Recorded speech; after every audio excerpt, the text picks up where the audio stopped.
ನಮಸ್ಕಾರ. ಭಾರತದ ಅಬ್ಬರದ ಆಟಕ್ಕೆ ಬೆಚ್ಚಿ ಬಿದ್ದಿತು ಆಫ್ರಿಕಾ ಪಡೆ. 20 ಎಸೆತಗಳಲ್ಲಿ ಅರ್ಧಶತಕ ಬಾರಿಸಿದ ಇಶಾನ್ ಕಿಶನ್. ಅಭ್ಯಾಸ ಪಂದ್ಯದಲ್ಲಿಯೂ ಆಫ್ರಿಕಾವನ್ನ ಮಣಿಸಿತು ಟೀಂ ಇಂಡಿಯಾ. ವಿಶ್ವ ದಾಖಲೆ ನಿರ್ಮಿಸಿದ ಭಾರತ. ಹಾಗಾದರೆ ಸುದ್ದಿಯ ಸಂಪೂರ್ಣ ಮಾಹಿತಿ ಏನು? ಅಷ್ಟಕ್ಕೂ ಭಾರತ ಮತ್ತು ದಕ್ಷಿಣ ಆಫ್ರಿಕಾ ನಡುವಿನ T20 ವರ್ಲ್ಡ್ ಕಪ್ನ ವಾರ್ಮ್ ಅಪ್ ಪಂದ್ಯ ಹೇಗಿತ್ತು ಗೊತ್ತಾ? ಹೀಗೆ ಇದರೆಲ್ಲದರ ಬಗ್ಗೆ ಈ ವಿಡಿಯೋದಲ್ಲಿ ತಿಳಿಸ್ಕೊಡ್ತಾ ಹೋಗ್ತೀನಿ. ಆದ್ದರಿಂದ ದಯವಿಟ್ಟು ಈ ವಿಡಿಯೋವನ್ನ ಕೊನೆವರೆಗೂ ನೋಡಿ.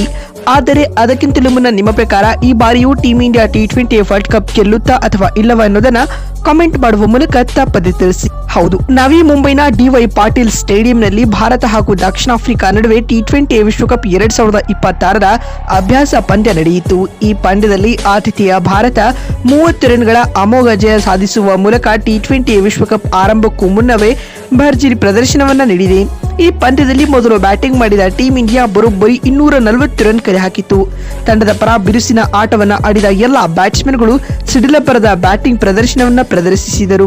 ಅದರಲ್ಲಿಯೂ ಇಶಾನ್ ಕಿಶನ್ ಕೇವಲ 20 ಎಸೆತಗಳಲ್ಲಿ ಸ್ಫೋಟಕ ಅರ್ಧಶತಕ ಬಾರಿಸಿದರು. ಇನ್ನೀ ಗುರಿಯನ್ನ ಬೆನ್ನಟ್ಟಿದಂತ ದಕ್ಷಿಣ ಆಫ್ರಿಕಾ ತಂಡ ಉತ್ತಮ ಹೋರಾಟ ನೀಡಿತ್ತಾದರೂ ಗುರಿ ಬೆನ್ನಟ್ಟಲು ಸಾಧ್ಯವಾಗಲಿಲ್ಲ. ಅಂತಿಮವಾಗಿ ಆಫ್ರಿಕಾ ತಂಡ 210 ರನ್ ಕಲೆ ಹಾಕಲಷ್ಟೇ ಶಕ್ತವಾಯಿತು. ಇದರೊಂದಿಗೆ ಅಭ್ಯಾಸ ಪಂದ್ಯದಲ್ಲಿಯೂ ಟೀಂ ಇಂಡಿಯಾದ ಗೆಲುವಿನ ಹವ್ಯಾಸ ಮುಂದುವರೆದಿದೆ.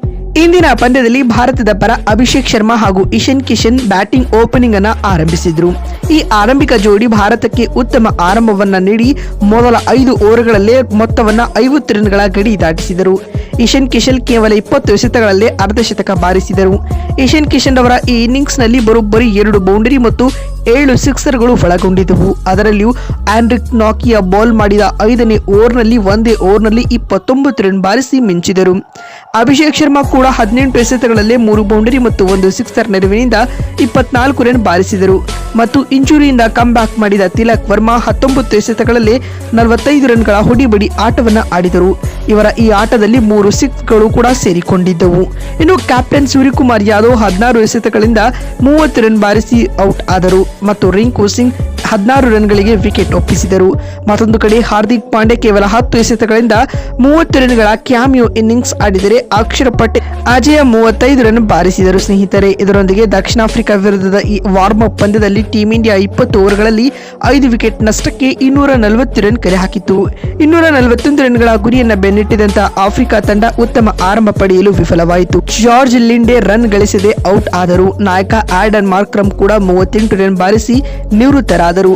ಆದಿಯಾಗೂ ರೈನ್ ರಿಕಲ್ಟನ್ 44 ರನ್ಗಳ ಅದ್ಭುತ ಇನ್ನಿಂಗ್ಸ್ ಆಡಿದರು.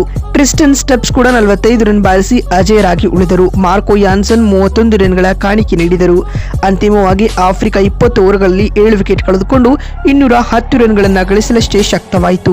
ಭಾರತವು ಈ ಅಭ್ಯಾಸ ಪಂದ್ಯದ ಸಂಪೂರ್ಣ ಲಾಭವನ್ನ ಪಡೆದುಕೊಂಡು 9 ಬೌಲರ್ಗಳನ್ನ ಬಳಸಿತು. ಆದ್ಯಾಗೂ ತಂಡದ ಪ್ರಮುಖ ಬೌಲರ್ ಆರ್ಶದೀಪ್ ಸಿಂಗ್ ರವರಿಗೆ ಪೂರ್ಣ 4 ಓವರ್ಗಳನ್ನ ಬೌಲಿಂಗ್ ಮಾಡಲು ಅವಕಾಶ ನೀಡಲಾಯಿತು. ಆದ್ಯಾಗೂ ಜಸ್ಪ್ರೀತ್ ಬುಮ್ರಾ ಮೈದಾನಕ್ಕೆ ಇಳಿದಿರಲಿಲ್ಲ.